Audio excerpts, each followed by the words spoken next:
Hey y'all, Blake here from the 7 Cowboy. Today I'll be reviewing my Filson Tin Cloth insulated vest. Let's get straight into it. So, I got this 3 months or 2 months after I got my tin cloth short line cruiser jacket. No, actually, I got this in the spring of, like, the last day of April. So, I got this for the winter and wet season, because if you know me, I live in Florida, probably the most southern state in the US. Well, actually not really the most, because the most southern states are like Tennessee, Georgia, Alabama, the cousin state, Mississippi, Louisiana, Arkansas, Texas, Oklahoma, the Carolinas, what else? Virginia and West Virginia. But yeah, anyway, back to this. So, if you want to like know more about the history of Filson, which I got it from, check out my second video about the tin cloth short line cruiser jacket, and it shows everything about the materials and their history. So, I got this at the last day of April, and I was looking for this for like the weather here, because it gets hot in the summer, it gets neutral in the fall and spring, and it gets very cold in the winter. So I thought to myself, I need something for wet season, because it is humid here. All right, this is a swamp because of the Everglades and all. So yeah, Florida is like a swamp. I guess you could say it's like the American variant of Australia, but yeah. So I came across this. I decided to buy this. And I don't want to be like too like hot, so that's why I got this, because it doesn't have any sleeves, and they have this in 2 colors: dark tan, which is the same color as my jacket, which you see here. This is dark tan, and black. Now, originally I was gonna get the black one, but then my mom and my brother said, including my friends that work at Filson, they said that it looks more of a shooting vest. So I'm like, you know what? They have a good point. They have a good valid point, because the black one, yes, it looks nice, but if they look at it from like a far distance, they're gonna think, oh, that's a shooter going on. That's a shooter. We need to stop him. Yeah, so then I thought about that. I'm like, oh, shoot. They're gonna think I'm a shooter if I get the dark one, because it does look like a shooting vest. So I got it in this color, and it does not look like a shooting vest anymore. So yeah, I got it in dark tan, and it's fine. Now, this, I'm gonna tell you this, the reason why I'm wearing gloves is because this is a waxed cotton material. It's very waxy. You have to at least wax it once a year, and it will over time patina. And this stuff, I'm telling you, it patinas really nice, like the best. So, and you can see it's getting a little bit of age right here and here, but yeah, slowly but surely. So, this is 100% cotton canvas. This is called their tin cloth. It's their like cotton canvas, and they wax it to protect you from the elements. So this is really, really durable. It's like a rodeo vest, I think. It's styled like a rodeo vest. And it has these warmers lined with moleskin lining, which is like a soft cotton material. It literally feels like a nice soft blanket in here. It has this big pocket where you could store your wallet, and other things. And then it has these 3 pouches. In this one pocket, you could store your pencil, pen, maybe your tape measure, who knows? However you like to store your items, right? Now, I never noticed this, but it has the Filson logo.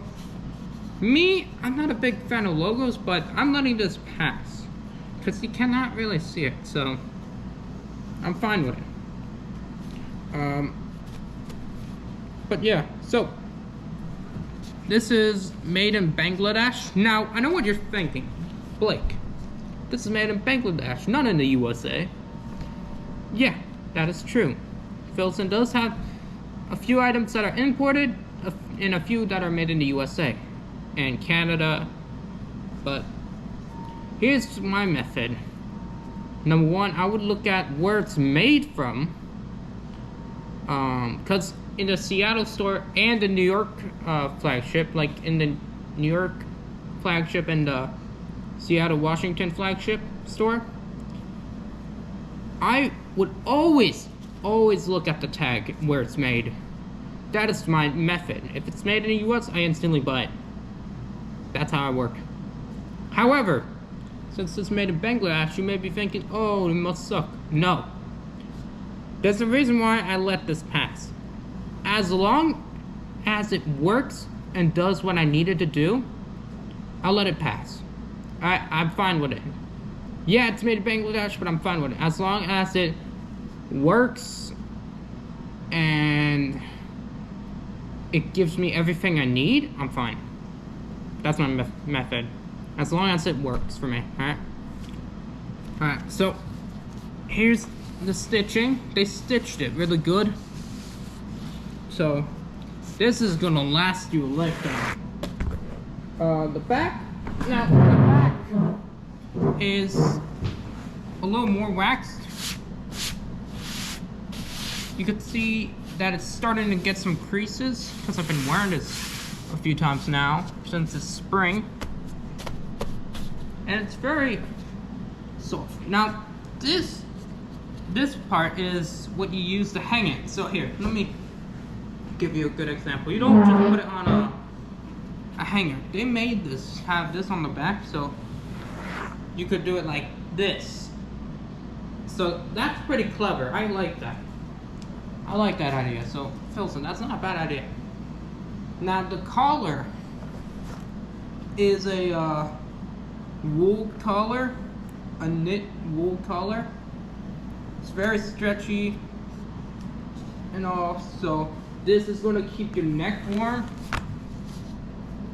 And then the lining is a Primaloft lining. So this is like a down lining, like this goose feathers in here, I believe. But yeah, it's a Primaloft lining. Now, what I did notice when I bought this vest is that this has a, and I think the second I bought it and came home, I never noticed this. This has an inside pocket. Now I thought to myself, okay, what is this for? Till I realized this has enough space for a little something. So I'm like, oh. So this can store a sealed pocket for, yeah, firearms. So I'm like, never knew this had one, but yeah, so I use this pocket to, and here's the clever thing I do. I use this pocket whenever I'm wearing it to store my keys, my wallet, like my bifold wallet, not roper wallet, which that's going to be coming soon in a future video. You could store your switchblades in here. So if you're like out in the field and you do not want to carry a knife sheath with your fixed blade, you could carry a switchblade, like a folding knife. You could put it in here, like a buck 110 knife. Just snap it like that, and then if you need to get it back, you unzip it, you open it like this, you grab it, and then you get what you were hunting, you put it back, and then that's it. Boom. So I kind of like that idea that they had in mind. So I'm gonna show you what it looks like when I try it on. So I'm gonna give you guys a heads up. Some of their products are made big, so I suggest you would size down in most of them. And I also suggest that you visit their store and try on their products instead of buying online.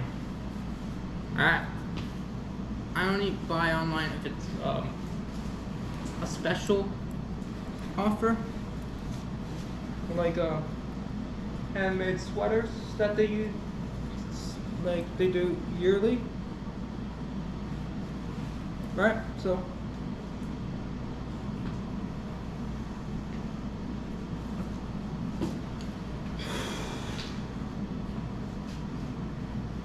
now the only issue I kind of have with this vest that I noticed off the bat is that if you're wearing a belt buckle like me, then it's gonna be hard to zip it. Alright, so that's one thing I would like to know. So if you're a cowboy out there living in Montana, Wyoming, Idaho, Texas, yeah, I would be aware of this.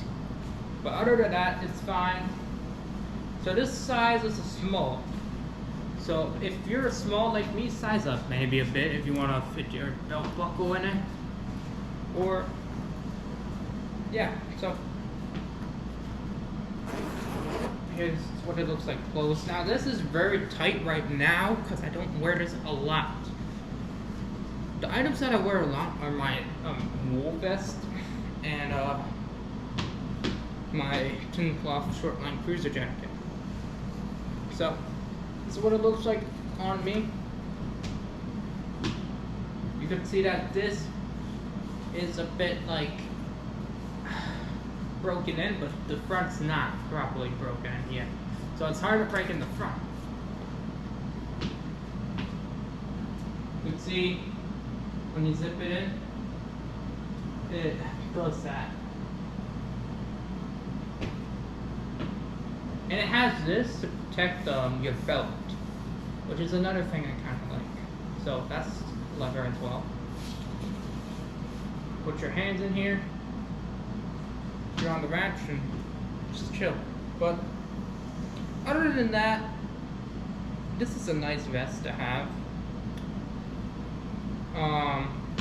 However, another thing I would like to note for you is if you're looking for a vest that's like heavy duty, like let's just say you're a bull rider or a bronc rider, this is more like a training vest, because instead of leather bull riding vest, you could use this. This is like a bull riding vest style almost.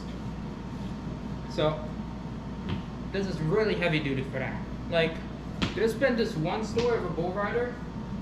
He used a tin cloth vest. I'm not sure if it was this one or their like unlined one, but he was using a tin cloth vest. He had a game, and this was like in Idaho or Montana, Wyoming, right?